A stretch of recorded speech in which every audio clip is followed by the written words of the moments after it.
மாண்புமிகு இளைஞர்களே, இனிய நாள் மார்ச் 26, 2025. ஊக்கமூட்டும் வாழ்வின் விதி 85. சமூக விதிகள் 6. நேர்நோக்காக அல்லது நேர்நிலையாக எண்ணலாம்.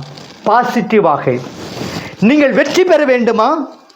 வாழ்க்கையில், பணியிடத்தில், மற்றவருடன் பழகுவது ஆகியவற்றில் 2 வகையானவர்கள் இருக்கிறார்கள். உங்களை தூக்கி நிறுத்துபவர்கள், வாழ்க்கையை ஆக்கப்பூர்வமாக நேர்நிலையாக எண்ணுபவர்கள், ஆற்றலும் உற்சாகமும் உடையவர்கள், செய்வதை சொல்பவர்கள், உயிரோடு இருப்பது சிறந்தது என்று பொதுவாக உங்களை எண்ண வைப்பவர்கள் முதல் வகையை சேர்ந்தவர்கள். தவிர புலம்புபவர்கள், உங்களையும் செயலாற்ற விடாதவர்கள் 2ஆம் வகையினர். வேலை நடக்க வேண்டும், மகிழ்ச்சியாக இருக்க வேண்டும் என்று நீங்கள் விரும்பினால் 2ஆம் வகையினரை விட்டு ஒதுங்கி இருங்கள். அதனால் நேர்நிலையாக சுறுசுறுப்பாக உள்ளவர் பழகுங்கள். வாழ்க்கையை ஒரு கிளர்ச்சி அளிக்கக்கூடிய சவால். ஜாலியாக மோத தகுதியானது. எதிர்ப்புகளை மண்ணை கவ்வ வைப்பது என்று எண்ணுபவர்களை சொல்கிறேன். சுவராசியமாக கண்ணோட்டமுடையவர்கள், பேச்சில் நல்ல உணர்வை தருபவர், புலம்பாமல் நேர்நிலை விஷயங்களை சொல்பவர் ஆகிய நபர்கள்.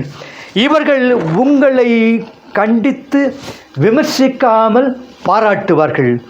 நீங்கள் சேமித்து வைத்திருக்கும் குப்பை கூளங்களை, மனித குப்பைகளை நீக்குவது பற்றி பேசுவதற்கு இது சரியான நேரமாக இருக்கலாம்.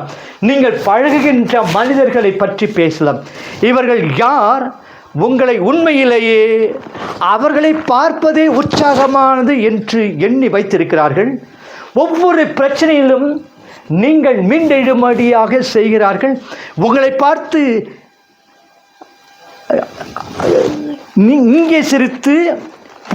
இங்கே சிரித்து புன்முறுவல் பூத்து மிக சிறந்தவர் நீங்களே என்று உணர வைத்திருக்கிறார்கள். உங்களை ஆதரித்து வளர்த்து உற்சாகமூட்டுகிறார்கள். புது வண்ணங்கள், புது கருத்துகள், புது திரைகளை காட்டி உங்களை ஊக்குவிக்கிறார்கள். இவர்களில் யார் அவர்களை பார்த்த பிறகு சோர்வடைய செய்கிறார்கள்?